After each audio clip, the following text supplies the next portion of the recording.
Bom dia!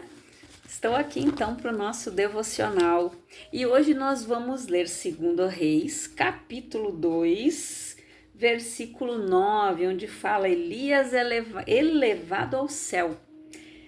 Havendo eles passado, Elias disse a Eliseu: Pede-me o que queres que eu te faça antes que seja tomado de ti.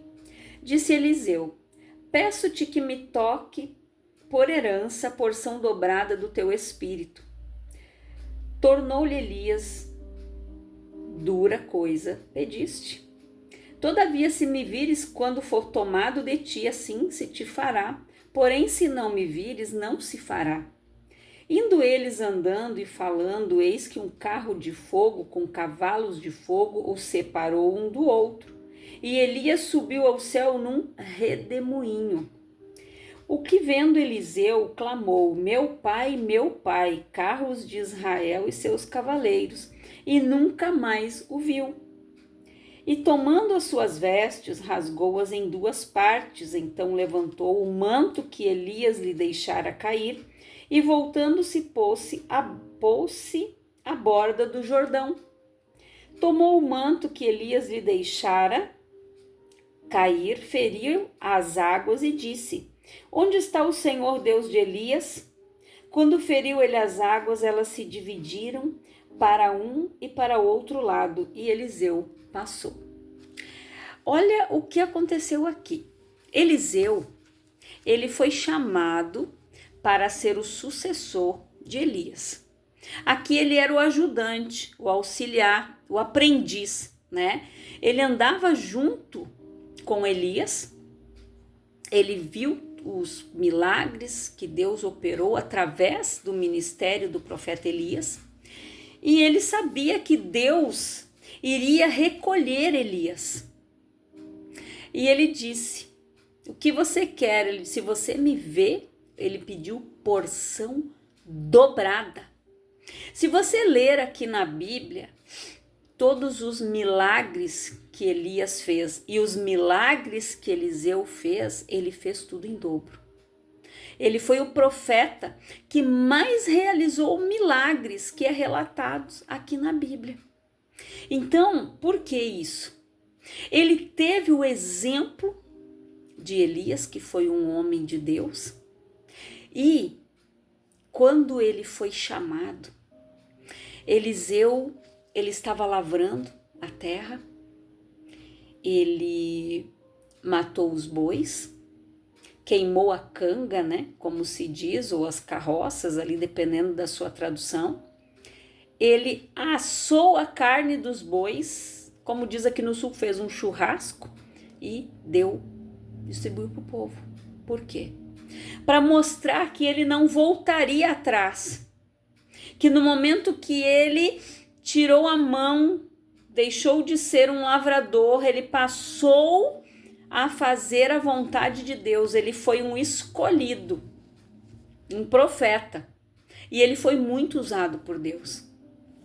E o profeta Eliseu, ele tinha uma fé ousada, ele era ousado naquilo que ele pedia. Imagina, ele chegou para o Elias e disse: eu quero a porção dobrada. Você já pensou? A porção dobrada do poder, da unção. Eliseu, ele viveu uma fé sobrenatural.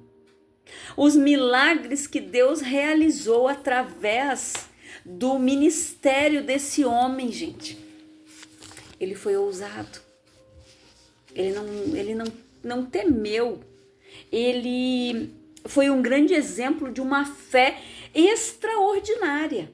Quando ele recebeu o chamado, né, para seguir Elias, ele se desfez de tudo. Ele disse: eu não volto mais atrás. E se nós analisarmos, gente, a nossa vida, nós devemos fazer assim também. Quando nós fomos chamados por Deus, nós não podemos voltar atrás. Nós precisamos seguir em frente. Deus nos escolheu, nos chamou, nos capacita.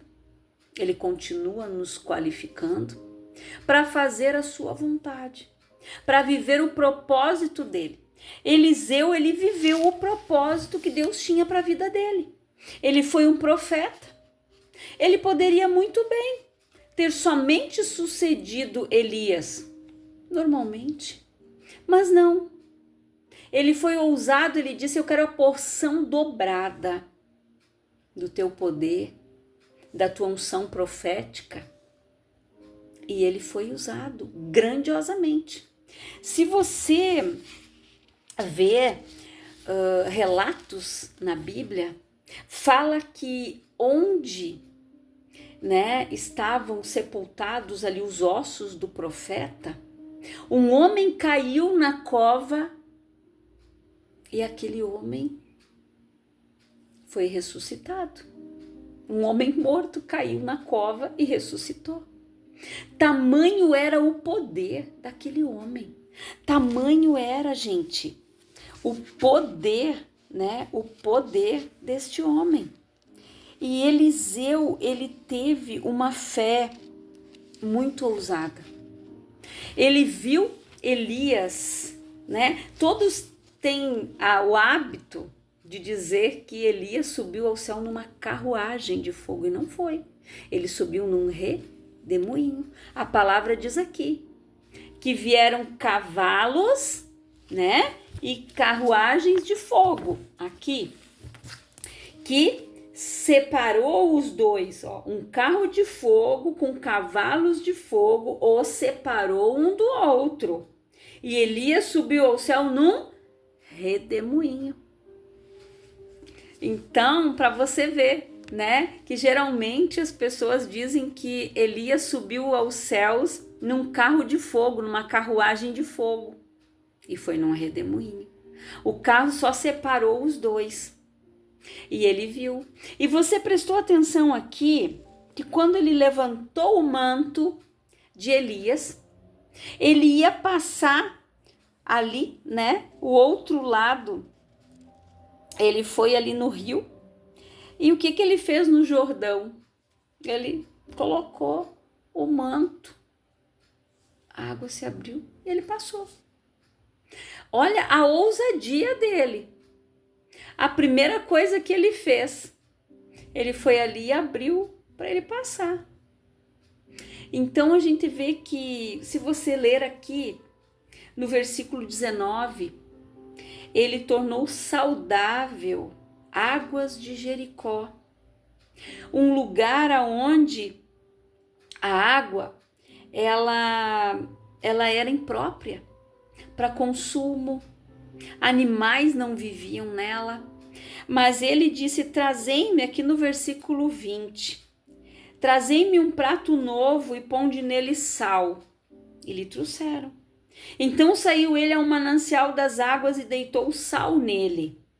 E disse: assim diz o Senhor, tornei saudáveis estas águas, já não procederá daí morte nem esterilidade. Ficaram, pois, saudáveis aquelas águas até o dia de hoje, segundo a palavra que Eliseu tinha dito. Você viu? Como Deus faz. A forma como Deus trabalha. A palavra diz que Deus, ele nos deu um espírito de ousadia e não de temor. Nós não devemos temer, nós devemos crer e ser ousados na nossa fé. Eu creio que Deus é comigo. Não é colocar Deus contra a parede. Olha a fé de Davi, como eu citei ontem. Davi, quando ele se deparou com o Golias, ele disse o quê? Quem é este incircunciso filisteu que está aqui afrontando o exército do Deus vivo? Em outras palavras, quem esse homem pensa que ele é? Davi, gente, ele tinha uma fé ousada, igual Eliseu. Davi, ele enfrentou urso, ele enfrentou leão, ele enfrentava lobos, animais ferozes. Você já pensou, ele era um homem de pequena estatura na época ali, ele era um jovem, um menino, vamos dizer assim, lutando com um urso. com um leão. Humanamente falando, se fôssemos nós, gente, só pela misericórdia mesmo, só por um livramento de Deus. Então você imagina a força que aquele homem tinha, ela vinha de quem? De Deus. O preparo, quem deu para ele? Deus. Deus nos capacita. Quando nós somos ousados, quando nós cremos, quando nós confiamos, perseveramos. Por isso a palavra diz que não podemos ser inconstantes na fé. O inconstante não recebe nada. Sabe por quê? Porque ele duvida. E a pessoa que duvida, se você for olhar, ela tem um medo por trás que não vai acontecer. A pessoa, se a gente for analisar, ela tem medo de se frustrar. Eu quero tal coisa, mas e se não me der? E daí o que eu vou fazer? O que passa na mente da pessoa que é insensata? Daquele que é jogado como uma onda de um lado para o outro. Pessoas que são levadas por ventos de doutrinas. Pessoas que são influenciadas por qualquer conversa. Ela perde a fé. Ela retrocede muito fácil. Mas nós precisamos ser ousados na fé. Quando Jesus chegou para ressuscitar Lázaro, o que Jesus disse? Se creres, verás a glória de Deus. E o que a irmã de Lázaro tinha dito para ele? Senhor, já cheira mal, faz 4 dias. Ele disse, se creres, verás a glória de Deus. Jesus era a pessoa mais ousada na fé. Ele não temia. Ele encarava os fatos. Ele curava as pessoas. Ele pregava a palavra aonde ele fosse. Quando ele era questionado. Quantas vezes Jesus foi perseguido, não foi nenhuma nem duas que perseguiram ele, que questionaram ele, por que tu cura no sábado, por que isso? Assim eles faziam. Mas Jesus não deixou de fazer a vontade do Pai. Jesus seguiu firme no seu propósito. E ele era ousado nas suas palavras, porque ele é a própria palavra. Jesus, ele sabia quem ele era e aquilo que ele estava falando. Por isso ele dizia, com toda certeza, com toda convicção. Ele sabia a sua origem, ele sabia que ele e o Pai eram um. Ele sabia. E por mais que as pessoas tentassem dizer ao contrário, muitos ainda esperam o Messias que já veio há 2000 anos atrás. Ele não deixou de pregar a palavra porque pessoas não creram. Ele não deixou de curar porque alguns não creram nele. Mas aquele que se aproximou dele foi curado. E aquele que se aproxima dele até hoje é curado, é liberto, é abençoado. Vive o milagre. Aquele que é ousado na fé, que ousa crer, confiar, vive o milagre.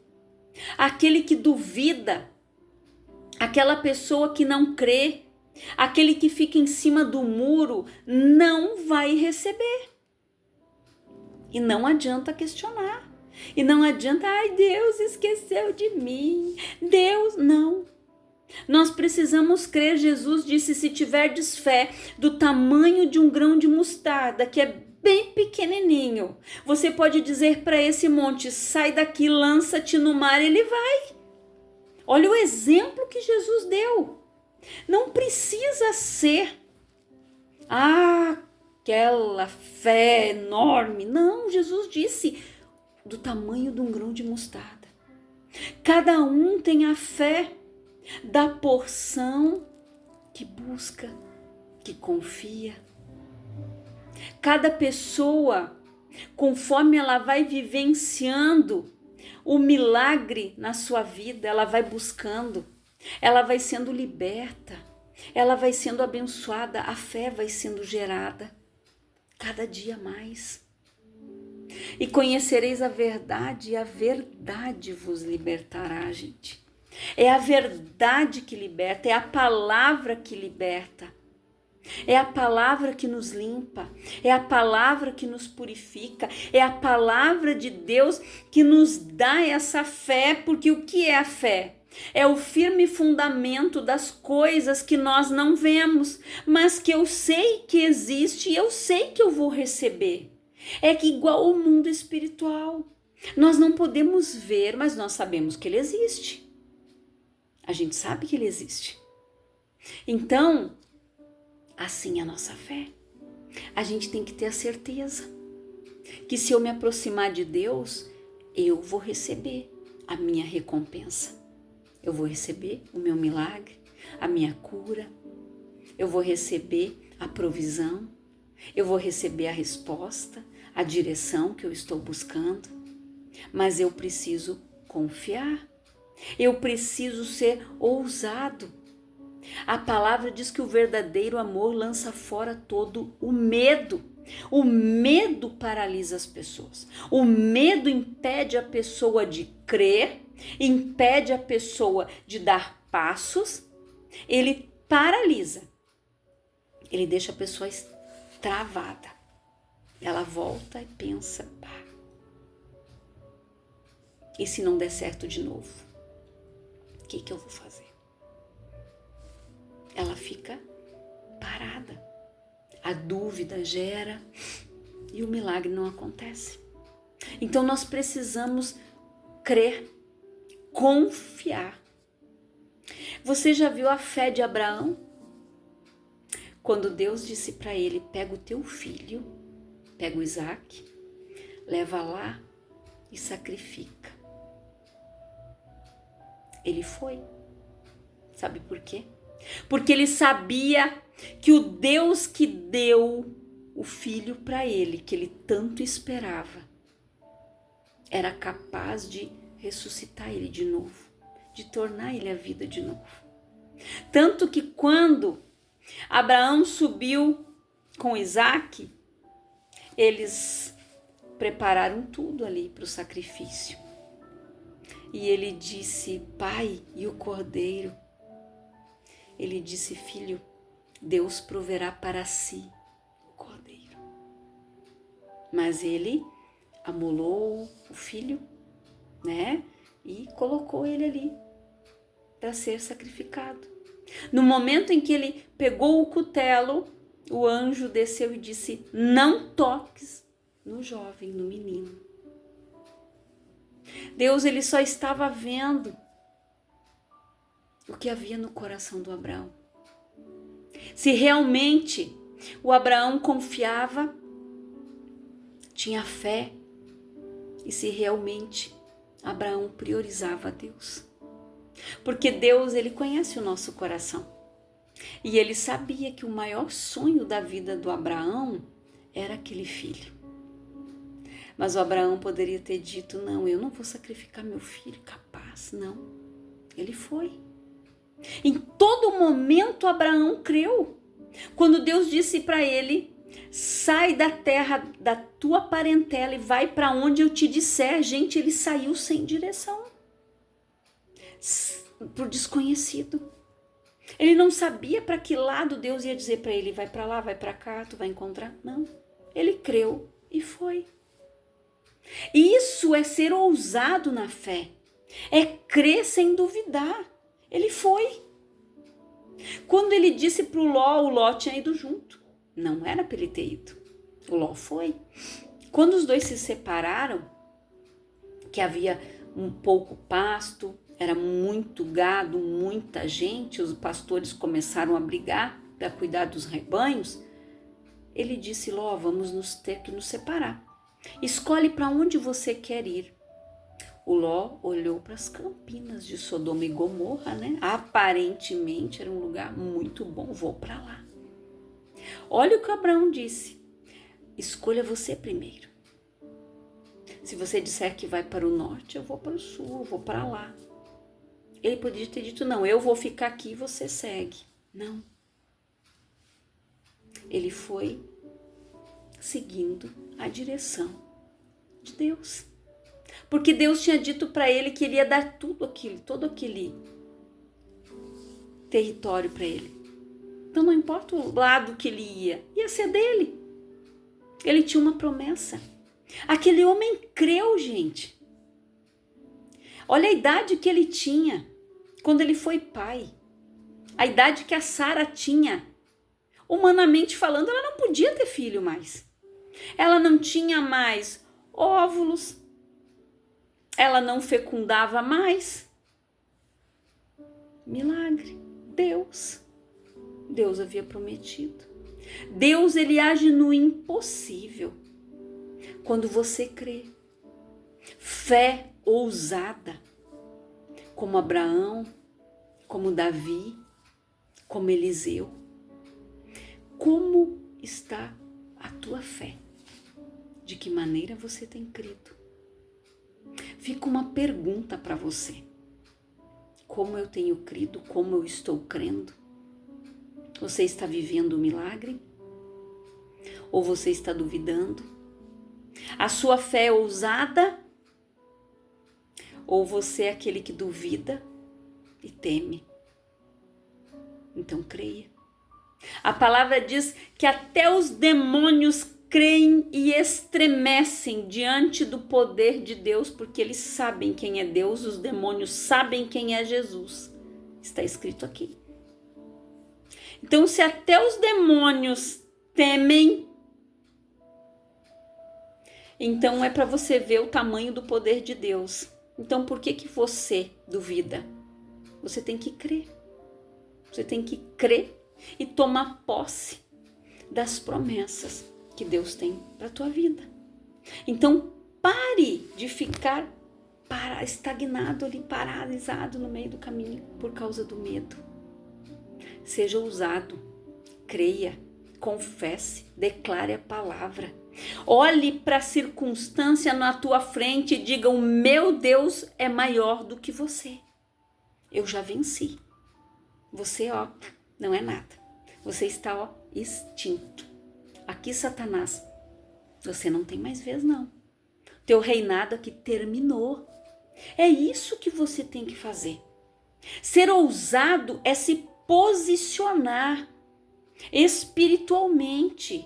Eu sou filho, eu sou filha, eu sou servo, eu sou serva, eu vivo o melhor, eu vivo a palavra, a promessa, ela me pertence.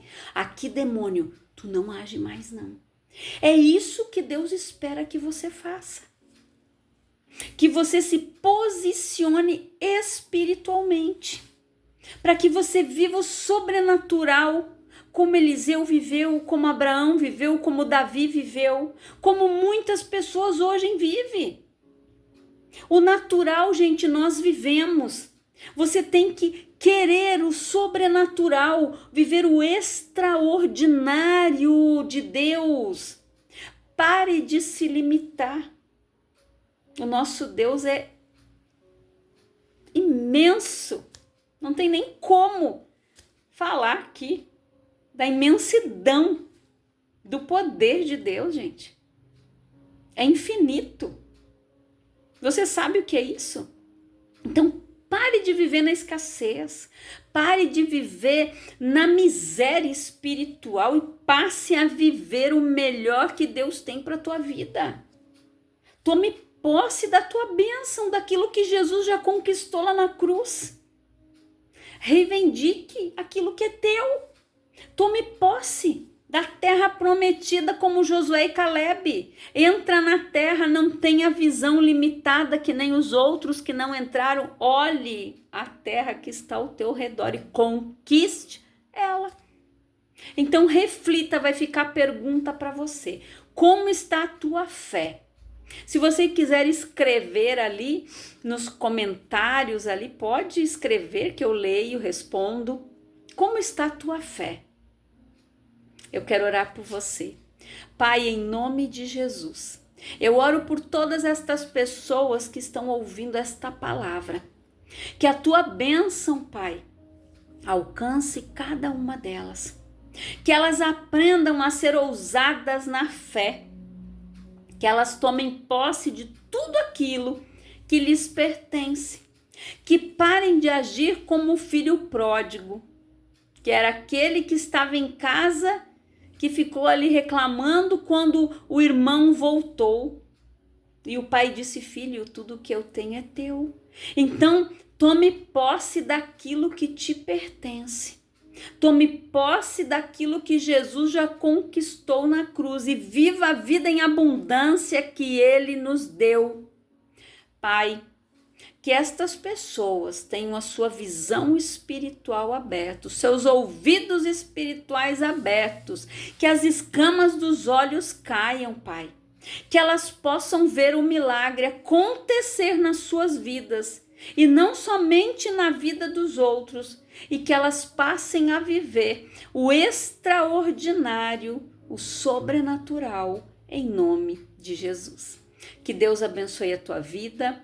E nós oramos, Pai, pelo nosso estado, oramos pelo nosso país, te agradecendo pela bênção, pela provisão, pelo cessar das águas, por nos dar, Pai, uma semana de sol abençoada, por prover tudo aquilo que nós precisamos, em nome de Jesus. Que Deus abençoe a tua vida grandiosamente, em nome de Jesus.